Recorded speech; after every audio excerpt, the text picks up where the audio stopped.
Vamos iniciar mais uma videoaula, sexto ano, Geografia. Essa nossa segunda videoaula, nós vamos falar sobre cartografia, ou seja, sobre os mapas. Como eram os mapas na antiguidade? Os mapas nas primeiras civilizações foram criados antes mesmo da escrita. Então o homem, como ele tinha necessidade de se locomover e não se perder, como ele precisava de uma localização, de uma orientação, antes de desenvolver a escrita, ele já começou a produzir os seus mapas para auxiliar a sua locomoção.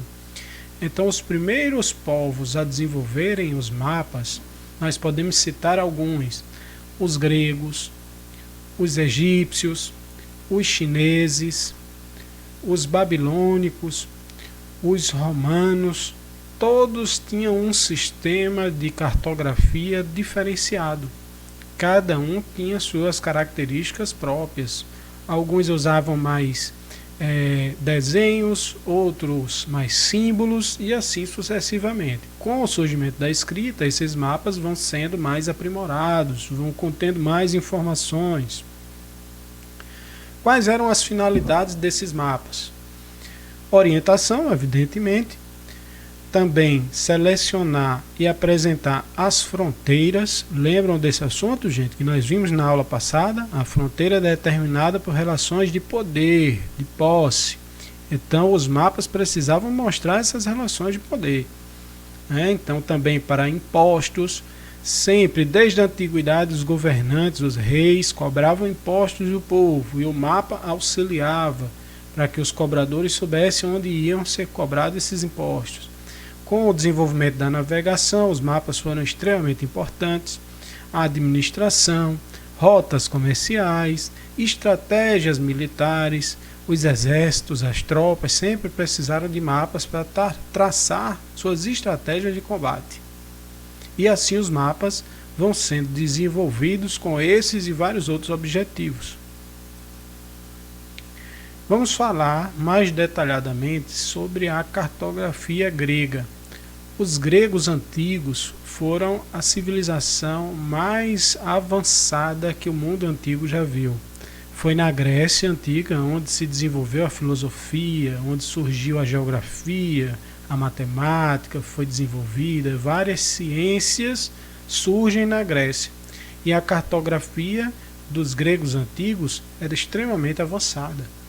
Cerca de 300 anos antes de Cristo, ou seja, há mais de 2.300 anos atrás, os gregos já tinham a concepção que a Terra era redonda e já começavam a produzir o mapa mundi. Os gregos já conheciam toda a Europa, parte da África, parte da Ásia, Oriente Médio.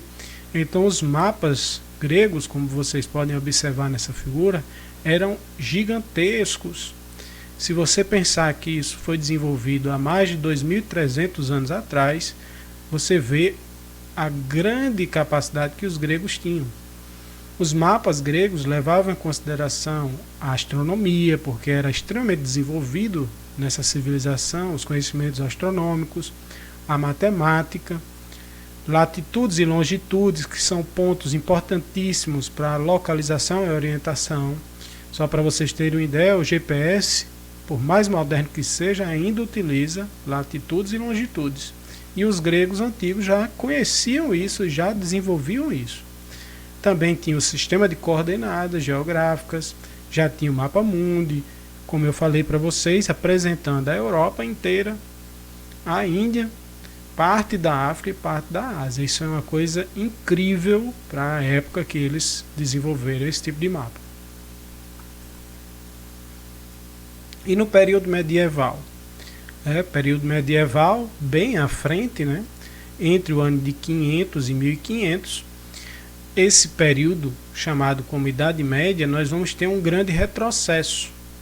Os mapas eles perdem completamente a qualidade e a capacidade de servirem como orientação. Aqui a religiosidade atrapalha. Então, baseado em questões religiosas, os mapas vão perdendo o seu lado científico. passam a ser uma coisa mais decorativa, vinculada a questões religiosas. Então você tem a perda dos detalhes, você tem a perda do realismo e a perda da proporção. Observem aí essas duas figuras, que são mapas do período medieval. Simplesmente eles formavam dentro de uma bola uma espécie de T, dividia o mundo em 3 pedaços, em cima era a Ásia, de um lado era a Europa, do outro era a África e acabou. Você não tinha qualidade, não havia como um navegante se orientar usando uma coisa dessas, né? Então você tem uma perda incrível no período da Idade Média para a produção de mapas. Com a expansão das navegações, no período conhecido como Renascimento, a partir do século XV, né, nós vamos ter uma necessidade de mapas melhores. Afinal de contas, as grandes navegações, os marinheiros saíam de Portugal, saíam da Espanha e iam buscar novas terras. Acabaram descobrindo a América, né? América do Norte, América Central, América do Sul, inclusive o Brasil. Então era necessário ter mapas melhores. E aí começa a surgir novos mapas com mais detalhes e com capacidade e qualidade de orientar esses navegantes. Então esses mapas dessa época ficaram conhecidos como mapas portulanos. É como essa figura que vocês podem observar aí. É um mapa inferior aos modernos que nós temos hoje? Sim, mas já eram muito melhores que aqueles da Idade Média. Vamos ver um videozinho agora que vai apresentar melhor ainda esse assunto. Em seguida continuamos.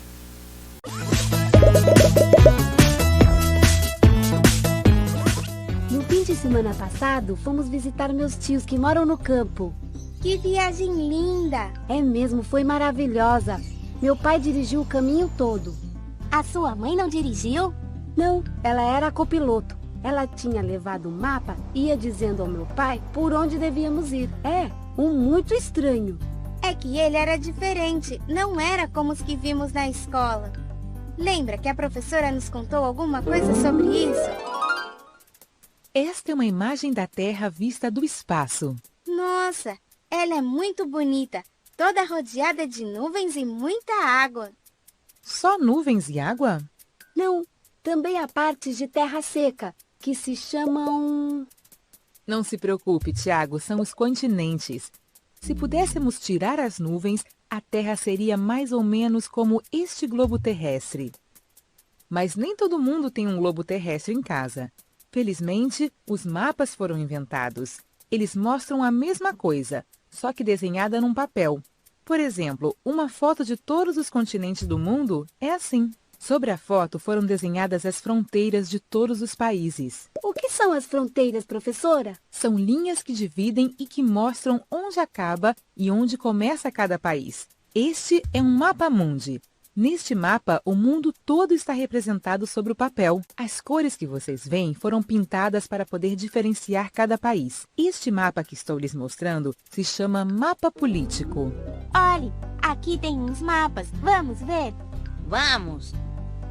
Este é um mapa político do mundo. Este mapa mostra as divisões. O que é isso? São as divisões entre países. Um mapa político é aquele que marca a diferença entre países e estados. Mas, além disso, podem estar marcadas as cidades mais importantes, como, por exemplo, as capitais. Que legal! Muito bem, vamos continuando então. Vamos falar agora sobre a cartografia e as suas linguagens. Quando você pega um mapa, hoje, um mapa moderno, atual, geralmente você, além de ver o desenho da superfície, você vai ver vários símbolos. Essas são as convenções cartográficas. Elas são feitas para ajudar a quem está observando o mapa a entendê-lo, entender melhor. O mapa nada mais é do que um desenho numa folha plana da superfície da Terra, que não é plana, né? A superfície da Terra é muito irregular. Então, para que a gente possa entender melhor essa representação no papel da superfície, precisamos de ajuda. Então, essa ajuda são esses símbolos, esses signos, esses desenhos que nós vemos nas convenções cartográficas. Então, são linhas, são cores, figuras geométricas, desenhos e vários outros que vão simbolizar. Observe aí essa figura ao lado. Você tem aí linhas azuis que representam rios, uma bolinha maior azul que representa um lago ou uma represa. Você tem um desenho de um avião que representa um aeroporto, um desenho de uma cruz que representa uma capela, uma igreja, um desenho de uma âncora que representa um porto e assim sucessivamente. São desenhos, figuras que vão facilitar o nosso entendimento em um mapa. Aqui nós temos mais exemplos disso, Você tem aqui o símbolo de museu, de hospital, de cemitério, zoológico, aeroporto, barcas, shopping, enfim. São muitos símbolos que vão facilitar o entendimento em um mapa. Temos a cartografia temática. O que seria a cartografia temática? São mapas com temas específicos que vão fornecer informações sobre um tema ou um fenômeno. Exemplo, um mapa temático sobre agricultura. Então você vai ter um mapa de uma região, pode ser o mapa do Brasil, pode ser o mapa do estado do Rio Grande do Norte. E ali você vai ter áreas onde se pratica agricultura. Então vai ter uma área que vai praticar, por exemplo, a agricultura da cana-de-açúcar, plantação de feijão, de algodão. Então essas áreas vão ser de destaque. Temos outro exemplo, clima. Aí vocês têm essa figura do meio que representa os climas do Brasil. Então esse é um mapa temático de clima. Você tem uma área vermelha que é o clima tropical, aliás equatorial, uma área laranja que representa o clima tropical, amarela que representa o semiárido, azul subtropical e assim sucessivamente. São os climas representados no papel, no mapa. Tem a cartografia temática de economia, de população e assim sucessivamente. Vamos entender cada um deles. Os mapas temáticos humanos vão ser mapas que vão representar fenômenos como a distribuição da população, onde tem mais gente, onde tem menos, fluxos migratórios, quem está saindo de uma região indo para outra, religião, onde você tem mais católicos, onde você tem mais protestantes, onde você tem mais budistas, onde você tem mais espírita e assim sucessivamente. Grupos étnicos, etnias, onde você tem mais indígena, por exemplo. Esses são mapas temáticos humanos. Temos os mapas físicos. Aqui você tem a representação de fenômenos naturais, como por exemplo mapas de clima, mapas de vegetação, mapas do relevo, mapas da hidrografia, ou seja, das águas. Então são mapas temáticos físicos. Mapas econômicos vão tratar de questões econômicas, como por exemplo exportação e importação de produtos, onde tem mais emprego, onde tem menos emprego, onde tem mais desempregados. Questões referentes a comércio, a indústria, onde tem mais fábrica, onde tem menos fábricas. Temos os mapas históricos, que vão trabalhar questões históricas, como por exemplo, onde começou a colonização no Brasil, certo? Domínios territoriais. Então esses são os tipos de mapas temáticos. Vamos ver mais um videozinho para deixar esse assunto mais bem explicado.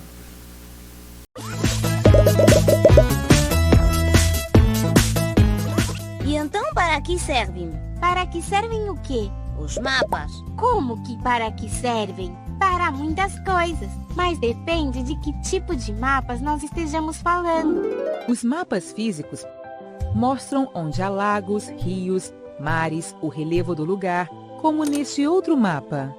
O relevo são as montanhas? Não só as montanhas. A atividade encarregada da confecção dos mapas geográficos se chama cartografia. E leve em conta que o relevo também é formado pelos vales, pelas colinas, pelas planícies ou por qualquer outra forma que tiver a superfície da Terra. Mas o que são os vales, as colinas e as planícies? Os pontos mais altos da Terra estão nas montanhas. As colinas são elevações da Terra, mas não são tão altas quanto as montanhas. E os vales são lugares que estão entre as montanhas. São chamados também de depressões da Terra. As planícies são lugares muito grandes sem nenhuma montanha nem colina. Isto é, onde a Terra tem a mesma altura em todos os pontos. A professora disse que tem muitos mapas que informam diferentes coisas. Que tipo de coisas? Olhe, aqui tem um exemplo com o mapa do mundo. Aquele da esquerda é político e o da direita é físico. Isto é, mostra quais são os relevos. Existem outros além dos mapas físicos e políticos? Claro, por exemplo, eu vi alguns que mostram quantas pessoas moram em cada lugar. Se chamam demográficos. Olha, ao lado do mapa diz o que significa cada cor. Parece que quanto mais escura for a cor, mais pessoas moram nesse lugar. E este outro é um mapa físico. Aqui também diz o que significa cada cor? Diz, olhe, a cor marrom mostra onde estão os lugares mais altos. Isto é, as montanhas. E as outras cores? Bom, os lugares mais baixos da Terra estão em verde. E por que o mar tem muitas cores? Não deveria ser todo azul? O que acontece é que este mapa também diz quanta profundidade tem cada lugar. Isto também é relevo. Quanto mais escuro for o azul, mais profundo será o mar. Isso, se usam cores porque é mais fácil colocá-las para indicar coisas diferentes do que escrever. Aqui tem uma montanha, ou aqui tem um vale. Claro, seria muito confuso. Além disso, desse jeito se vê melhor e mais rápido o que tem em cada... Vamos falar agora sobre escala cartográfica. Quando você pega um mapa na sua frente, você está vendo a representação de uma coisa que existe no mundo real. Vamos imaginar que você esteja olhando, observando um mapa do Brasil. Como é que você coloca uma coisa tão grande quanto o nosso país, o Brasil, imenso, dentro de uma folhinha de papel que cabe no seu livro didático? Como é que você tem uma representação verdadeira do desenho, do formato do Brasil, dos estados, do tamanho dos estados, um comparado com o outro, igual naquela folha pequena? Como é que você não erra, não faz distorções? Porque nós utilizamos a escala cartográfica. A escala cartográfica é o que vai fazer com que a representação no seu livro didático do mapa do Brasil, do estado do Rio Grande do Norte, do estado de São Paulo, etc., seja equivalente ao que existe na natureza, ao que existe na vida real. A escala cartográfica ela pode ser duas: escala numérica e escala gráfica.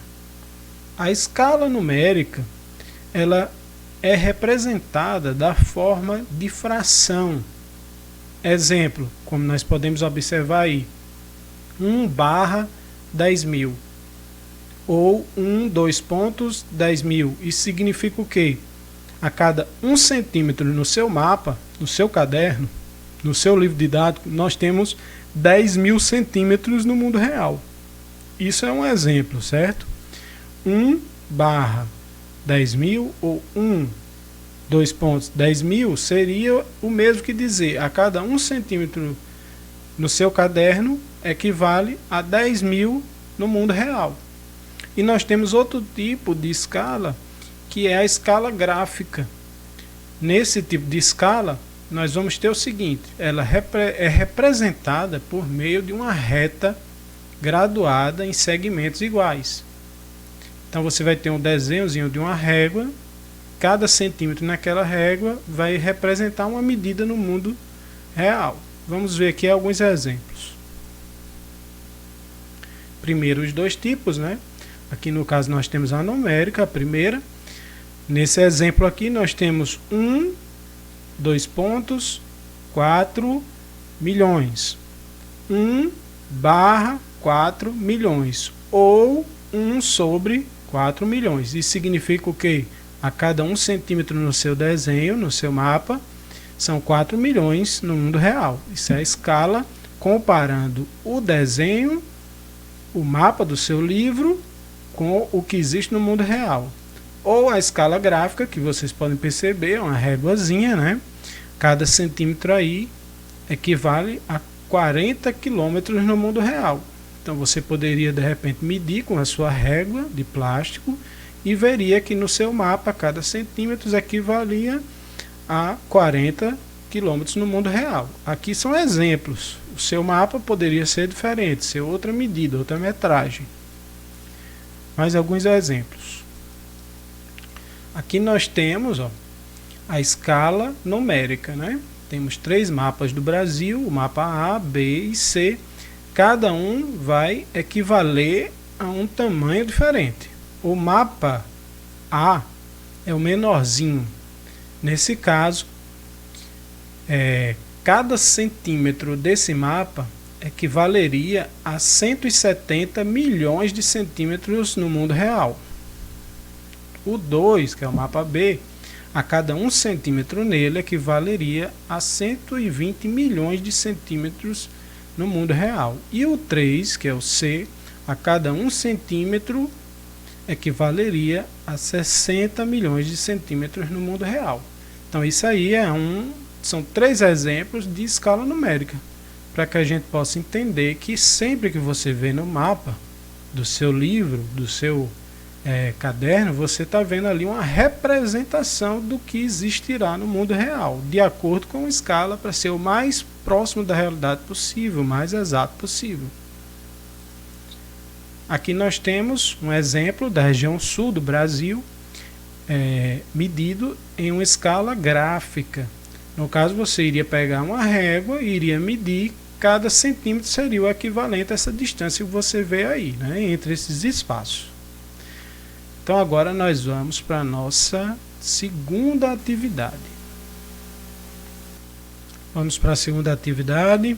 Lembrem de copiar o cabeçalho. Escola Estadual João Alves de Melo, disciplina Geografia, professor Diógenes Lira, turma 6º ano, coloque a sua turma, se é A ou B. Aluno, não esqueça de escrever o seu nome. Atividade 2, número 1. Com base no vídeo, na nossa aula, explique como eram os mapas na antiguidade. Mais uma vez, se você acha que precisa de mais informação, leia no seu livro didático ou pesquise na internet, procure esse conteúdo, estude mais e aí você responde. Questão 2. Qual a importância da cartografia grega? 3. O que são as convenções cartográficas e qual sua importância? Questão 4. Escolha 2 tipos de mapas temáticos e explique eles. Então você vai colocar o nome de um tipo de mapa temático e vai explicar o que ele é. Depois vai colocar mais um e vai explicar o que ele é. 5. Desenhe um mapa que apresente lugares do seu cotidiano. Então você vai fazer um desenho da sua casa, um mapa interno da sua casa, dos cômodos, ou da sua rua, do seu bairro, da sua escola, né? Então você vai desenhar ali um mapa que mostre os ambientes que você conhece, que você transita, que você vive. É isso aí, gente. Bons estudos e até a nossa próxima aula.